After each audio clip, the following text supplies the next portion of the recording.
Aren't you tired of constantly being out of money when life throws the unexpected your way? Join me on a budgeting journey of how you can make better financial decisions starting today. Budgeting might come across as boring, but it doesn't have to be, if you know the key to balance. How can we budget and still do the things we enjoy doing in life? Well, that's exactly what this video is aimed to achieve. I'll arm you with life-changing strategies so you have a guide on how to make small lifestyle changes that will have an impact on the way you spend. Budgeting is a personalized plan that lays out everything finance in your life. This covers your earnings, spending, savings, as well as any investments you might be making. Budgeting is a powerful tool to not only help you make wise financial decisions, but also give you a visual representation where all your money is going. Before taking any steps, the best way to start is outlining your goals and what exactly it is you want to achieve. Through budgeting, this could be anything from saving for a house to either live in or rent out for a way of earning passive income, a car to make daily commute just a little easier and less of a hassle to get around, going on holiday to wind down and have a rest from all the hard work you've been part of, or could even reach out to your investment portfolio. Maybe you want to have enough dividends to live off of. To learn more about what dividends are, please feel free to check out our previous video linked in the description box below. A great way of ensuring you stick to your savings goal is by rewarding yourself, whether that be by buying something sweet you've been wanting, or even going out for dinner with friends to make a lasting memory and give you a dopamine hit, instilling this idea that whenever you do something productive, like saving money, you receive a sense of pleasure, making it all the more enjoyable to reach goals. Another great way of having fun while budgeting is to treat it like a game, where the more you save, the closer you are to your end goal. Whether that be financial freedom or buying something you've had your eyes on for some time. Even if it is to buy something you want, the good thing about saving is that most likely the price of the item you're after might be reduced, or you might find something else more enjoyable to purchase by the time you've achieved your goal. The next best course of action is to lay out your gross income streams. This is any money you gain before tax, no matter how simple or complex. Be sure to check that this is accurate, because you will be using your monthly income to see whether you can afford any of your expenses, and if not, what actions might be able to be taken to make better use of your finances.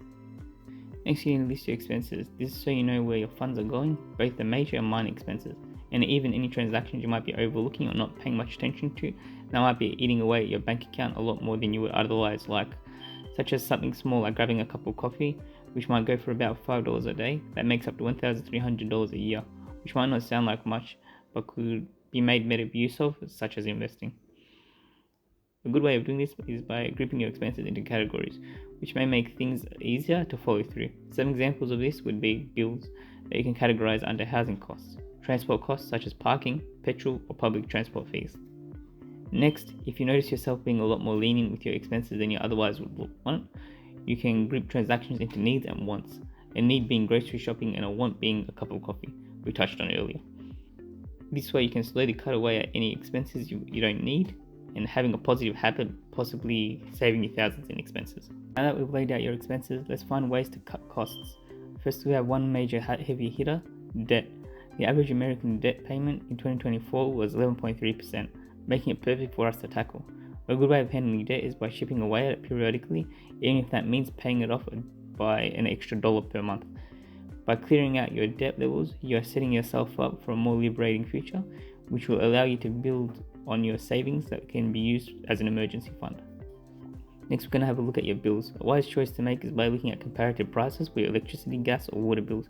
Even if the savings might not be as much as you'd hope for, saving a little is better than not saving at all.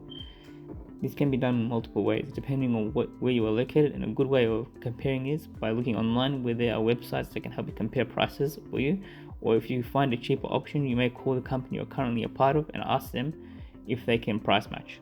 Finally, when it comes to budgeting, we need consistency. The best way of achieving consistency is through tracking and reviewing your budget regularly, whether that be once a month or even once a week.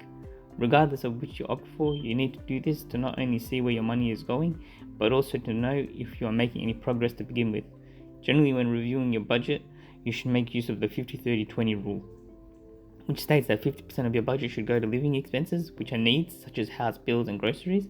The next 30% is to go for your lifestyle choice, whether that be eating out or buying new clothes, and the final 20% is for savings, which can be utilized as an emergency fund in case anything unexpected happens.